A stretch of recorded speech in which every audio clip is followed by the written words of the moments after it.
মনে রাখবেন সবটা কিন্তু ঠিক নয়। অনেক ফেক নিউজ ছোটদের মাথাটা ঘুরিয়ে দেয়, বড়দেরই মাথা ঘুরিয়ে যায়। তো ছোটদের দোষ দিয়ে আমি কি করব? আমি ছোটদের দোষ দিই না। দেখো, কিন্তু সবটা গ্রহণ করবে না। মনে রাখবে কোনটা গ্রহণ করবে আর কোনটা বর্জন করবে, এটা তোমাদের জানতে হবে। কিছু লোক আছে টাকা দিয়ে পলিটিক্যাল পার্টির ব্যানারে নানা রকম মিথ্যে কথা লেখে, কুৎসা ছড়ায়, অসম্মান ছড়ায়, চক্রান্ত করে, দেশভাগ করে, বাংলা ভাগ করার চক্রান্ত করে। অন্যায় তো অন্যায়, এটাকে সাপোর্ট করার কারণেই আসে না। কিন্তু বলুন তো, একটা অন্যায়ের বদলা নিতে গিয়ে তুমি আরেকজনকে জ্বলন্ত জীবন্ত পুড়িয়ে মারবে, এটা কিসের রাজনীতি?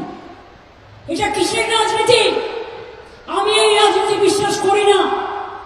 আমি যে রাজনীতি বিশ্বাস করি, আমি ছোট্টবেলা থেকে ছাত্র জীবন থেকে রাজনীতি করি, আর যতদিন বেঁচে থাকবো আমি মানুষের রাজনীতি করি এবং করব, এবং মাথা উঁচু করে চলবো, এবং বাংলা এগিয়ে যাবে, এটা আমার স্বপ্ন।